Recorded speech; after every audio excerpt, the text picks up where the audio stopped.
What is poverty? Merriam-Webster defines poverty as the state of one who lacks a usual or socially acceptable amount of money or material possessions. While this definition is largely acceptable, it brings up more questions than it solves. How should we quantify a socially acceptable amount of money? Are material possessions all that matter when defining poverty? We aim to answer these questions by taking this definition one step further.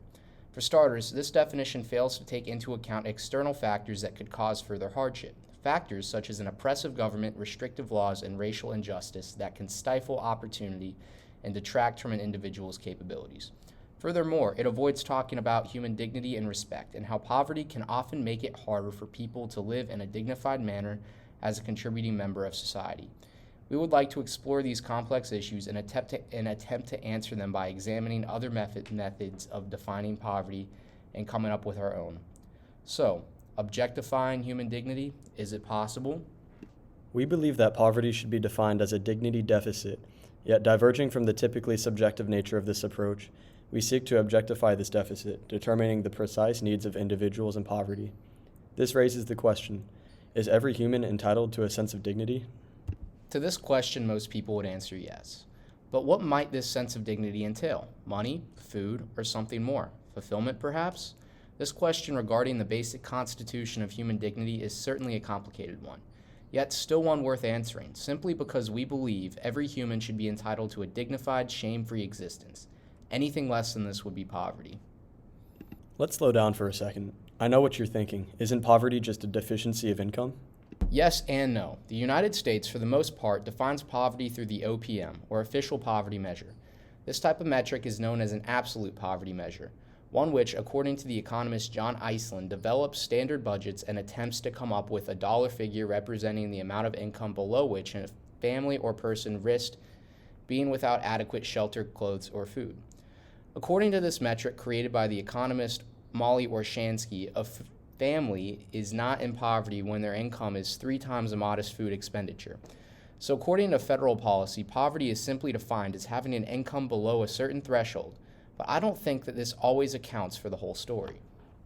Take, for example, a man who is illiterate. We can agree that his basic needs for clothing, shelter, food, and utilities could in theory be met despite this fact. After all, one does not need to read in order for their physiological needs to be met. Yet, according to our approach, this man is impoverished. Being illiterate, he would be unable to find good work, manage his finances, utilize health services, and even apply for the help he may be eligible for. In short, he would be completely barred from equal participation in his community without significant help from others. This existence is not dignified. Without assistance, he would be unable to achieve certain important functionings, such as self-respect or being socially integrated, and being able to appear in public without shame. These key functionings are principal prerequisites for creating a sense of fundamental equality in a society. Without this equality, one generally cannot be dignified. So let's say that you still don't agree. Consider that, due to his condition, which is completely independent of his material wealth, he will have less societal utility. Because of this lack of capability, a willful and available doing or being, according to Sen, he will be unable to earn adequate income due to his lack of education or illiteracy.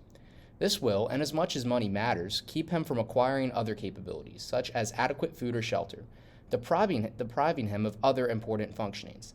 This lack of education is what Martha Nussbaum would describe as a corrosive disadvantage, a deprivation that has particularly large effects in other areas of life. Because of this, even if you still insist upon an economic approach to poverty, then it must be admitted that our example's lack of capability is still an expressly economic issue, as it has an undeniable and devastating effect on our example's earning power. Sen comments on the nature of the issue, claiming that income inadequacy to escape poverty varies parametrically with personal characteristics and circumstances. Now we have established that poverty is a question larger than the scope of income. But if the economy doesn't govern the notion of poverty, what does?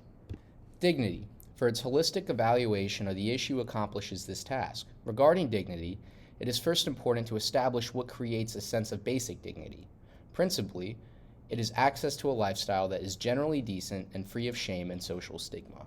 But what makes life decent? Here I will invoke the work of Martha Nussbaum, who outlines 10 central capabilities that constitute a dignified and minimally flourishing life.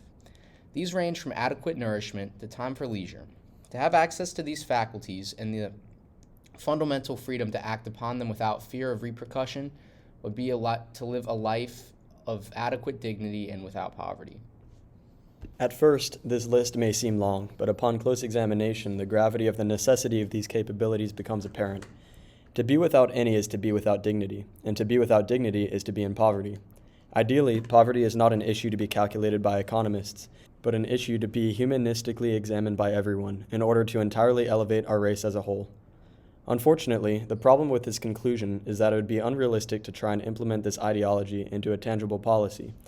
Such an ethically loaded topic such as poverty is notoriously difficult to try and look at objectively, especially when dignity means different things to different people. Who is to say that those in government creating and enforcing these policies share a similar definition of dignity as, say, a teacher or a doctor? This is where the economists come in to try and tackle the issue of quantifying poverty. There are multiple avenues of defining poverty. One could look at various luxuries and amenities owned by a household, their income, or their capabilities and functionings. But we would argue that these factors are all reliant on each other. Many capabilities, such as eating a nutritious diet, getting an education, and being able to drive, are dependent on one's income. Some economists, however, view amenities and possessions as a good indicator of one's well-being. According to Robert Rector, poverty is more a measure of the purchasing power of one's income rather than the income itself. By looking at the products and appliances owned by both poor and middle-class families, Rector was able to create an objective way of measuring quality of household life through what he calls an amenity score.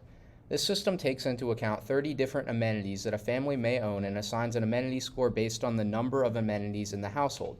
According to this point system, the median household score in 2005 had an amenity score of 14, 16 with children. In other words, households with children and those without own 16 and 14 of the listed amenities, respectively.